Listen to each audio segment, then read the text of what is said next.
शाबान का महीना आता है, 15 शाबान की रात आती है, हमारे बहुत सारे भाई कब्रिस्तान जाते हैं, अपने मुर्दों के लिए मग़फ़िरत की दुआएं करते हैं, अपनी माँ के लिए, अपने बाप के लिए मग़फ़िरत की दुआएं करते हैं, रात रात भर तिलावत करते हैं, रात रात भर नमाज़ें पढ़ते हैं।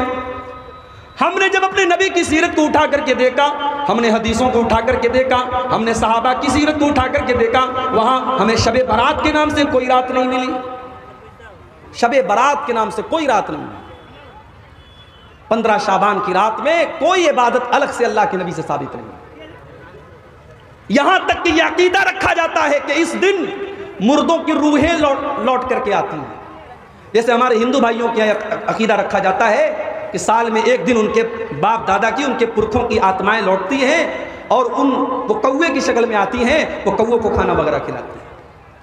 मुसलमानों ने उस कॉन्सेप्ट को अपने यहाँ ले लिया और हमारे यहाँ शब बारात बन गई। हमारे यहाँ हलवा बनाया जाता है और मुर्दों को उसका सवाब पहुंचाया जाता है।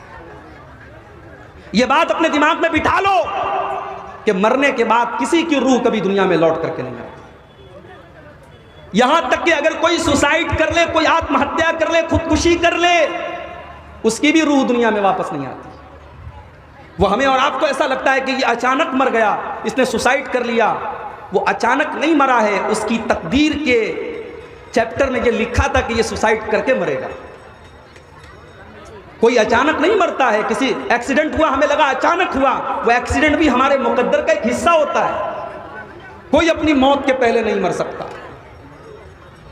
मेरे साथ जो हादसा हुआ है वो शायद मौलाना अब्दुल रहमान सलफी के साथ मुंबई में जो हादसा हुआ तो उससे ये हल्का हादसा नहीं था। मैंने जब गाड़ी की तस्वीर खींच करके अपने छोटे भाई को भेजी, मोबाइल मेरा डिस्चार्ज हो गया और उसने सोशल मीडिया पे वो फोटो डाल दिया कि मेरे भाई के साथ हादसा हुआ है। लोगों ने सिर्फ गाड़ी की तस्वीर देखी थी, मेरी तस्वीर नहीं देखी थी। लोग ये मानने को तैयार ही नहीं थे कि मेरी जान बच गई है। गाड़ी की तस्वीर देख करके लोग यकीन नहीं कर रहे थे। उस दिन मेरे मोबाइल पर कम से कम 1000 कॉल आई थी। मोबाइल मेरा दिन भर साइलेंट पड़ा हुआ था। तो हादसा हुआ, लेकिन अल्लाह ताला की कुदरत और अल्लाह की तौफीक, अल्लाह ने जिंदगी की कुछ सांसें और लिखी थी। तो हम ये नहीं कह सकते कि हमारी मौत जो है वो अचानक आई है। मौत तो अपने टाइम पर आती है। अल्लाह ने अगर मौत लिखी होगी तो छोटे मोटे हादसे के जरिए भी मौत आ जाएगी, और अगर मौत नहीं लिखी है तो इतना खतरनाक हादसा हो गया, फिर भी अल्लाह ताला ने अपना कर्म किया और बचा लिया। और मौत के आ जाने के बाद जब बंदे की रूह निकाली जाती है, बंदा अल्लाह की बारगाह में गुजारिश करता है, हत्ता इज़ा जाअ अहदहुमुल मौत क़ाल रब्बिरजिऊन। जब मौत का टाइम आता है तो बंदा कहता है कि अय अल्लाह, मुझे तू एक मौका और दे दे, एक बार तू दुनिया में मुझे लौटा दे। किस लिए लौटा दे? इसलिए नहीं कि मेरा मकान अधूरा था, मैं मकान की तामीर कर लूं। इसलिए नहीं कि बेटी की शादी करना था, शादी कर लूं। इसलिए नहीं कि कारोबार अधूरा था, कारोबार को पूरा कर लूं।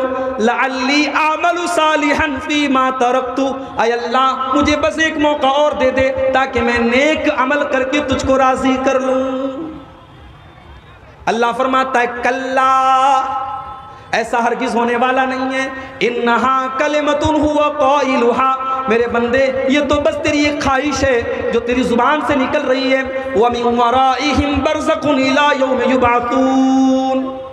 अब क़यामत तक तुझे बरज़ख में रहना है। अब तेरी रूह को दुनिया में लौटाया नहीं जाएगा। अब मरने के बाद तेरी रूह को दोबारा एक सेकंड के लिए भी दुनिया में नहीं भेजा जाएगा। हमारे यहाँ यह अकीदा कर दिया गया साफ, शब बारात में बाप दादा की रूहें लौटती हैं। तो ये जो बिदात होती हैं, किसी ने बड़ी अच्छी बात लिखी है कि जो बिदात होती है वो हर साल एक नया बच्चा देती है।